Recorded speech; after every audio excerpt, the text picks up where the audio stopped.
What if the rise and fall of great empires wasn't random at all? What if it actually followed a predictable pattern, a cycle that's been repeating for over 2,000 years? Well, the source material we're digging into today puts forward a pretty provocative theory that we can see this exact pattern playing out right now, and it claims to know what's coming next. To really get why this theory is getting so much attention, you have to start with a number, a really big one. $38.5 trillion. That's the US national debt as we speak. And according to the source, it's climbing by over $6 billion every single day. I mean, it's a number so big it's almost meaningless, but it's the critical starting point for this entire pattern. So with a debt pile that big and interest payments just soaring, what does happen next? Well, this is where that 2,000-year-old pattern comes in. It argues that this isn't some new, unsolvable problem. It's just a stage, a very predictable stage, in a cycle that's played out over and over again throughout history. And that brings us to the heart of the idea. The source material lays out this clear, multi-stage life cycle.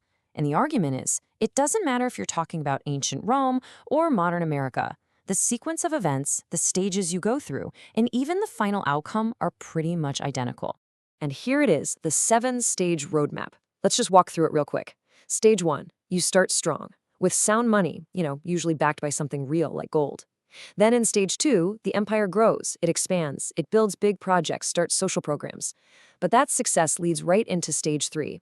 The military gets stretched too thin, and the government starts debasing the currency. That's just a fancy word for printing money to pay the bills. This, of course, leads to Stage 4, a desperate scramble for real resources. And you can guess what that causes. Stage 5, a total loss of confidence.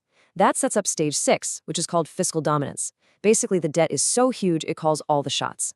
And the final step? Stage 7, a total collapse and a monetary reset. Okay, I know, that is a very bold claim. So how does the source even begin to back this up? By looking at the past. The whole argument is that this isn't just a theory, it's a historical blueprint, one that has been followed, almost to the letter, by major empires before us. Let's start with Rome. The denarius, that was the dollar of its day. Back in 64 AD, you can see it was 94% pure silver. That's real sound money. But as the empire got overextended, they started watering down the silver content to pay their soldiers and bills. Now look at how fast it happens. It took them over 100 years to cut the silver content in half. But then, in just the next 65 years, it completely falls off a cliff, down to almost nothing. The result? Total chaos, hyperinflation, economic collapse, and a huge transfer of wealth to people who owned tangible things. Okay, now, let's fast forward a few centuries. Weimar Germany, 1921. The exchange rate was 75 marks to $1. Things were, relatively stable. And then, just 2 years later, this. $1 was worth 4.2 trillion marks. Faced with these insane war debts, the government just hit the print button.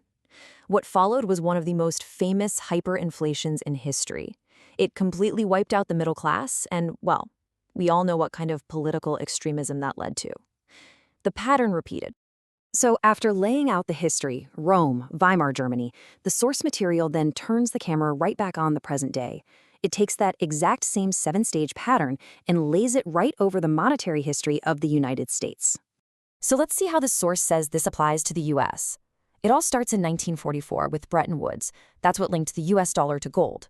That's your Stage 1, sound money. But then in 1971, the US closed the gold window, completely cutting the dollar's tie to gold. The source says that was the classic Stage 3 debasement moment. After that, you see decades of rising debt, kicked into overdrive by massive money-printing events like quantitative easing after the 2008 crash, and then the absolutely unprecedented stimulus during the pandemic. And that brings us to what is probably the source's most provocative claim. It lays out this hypothetical scenario, a future military operation to go after Venezuela's huge oil reserves. Now, whether you see this as a prediction or just an example, the source frames it as textbook Stage 4 behavior, an empire with a weakening currency using its military to grab real, tangible assets. So where are we headed? Well, the source points to this warning about fiscal dominance, which is Stage 6. To put it simply, this is the point where the national debt is so big that the government has to keep borrowing just to function. And that puts the central bank in a trap. If they raise interest rates to fight inflation, they bankrupt the government. If they keep printing money to keep rates low, they just pour gasoline on the inflation fire. It's a financial checkmate. And this quote suggests we're getting dangerously close. Now, according to this theory, the cycle doesn't just end in a pile of rubble. It climaxes with something the source calls the Great Wealth Transfer. This is the predictable endgame of the final stages of the pattern. So, what is it exactly? It's that moment when the whole monetary system just resets. All the wealth that's stored in that dying currency, your cash, savings accounts, bonds, it basically evaporates because of hyperinflation. But that value doesn't just vanish into thin air. It flows. It transfers to people who hold real stuff that can't be printed: gold, land, productive businesses. It's a massive and completely involuntary reshuffling of wealth. So if this pattern really is playing out, the next logical question is, what am I supposed to do about it? Well, the source doesn't just diagnose the problem. It also lays out a whole series of strategies and tactics designed to help preserve wealth through this transition. So what are the tactics for getting through this? First and foremost, the source hammers on holding hard assets, things you can touch that can't be printed, like gold, silver, or productive land. Second, it says to acquire real, in-demand skills. Think about it. Your ability to fix a car or write software has value no matter what a dollar is worth. Third, build strong communities. When the big institutions start to wobble, your personal network becomes your safety net. The source also talks about maintaining optionality, things like having a second passport or bank accounts in other countries to protect yourself. And, of course, diversifying away from just one currency. And finally, making sure you're getting your information from outside the mainstream bubble.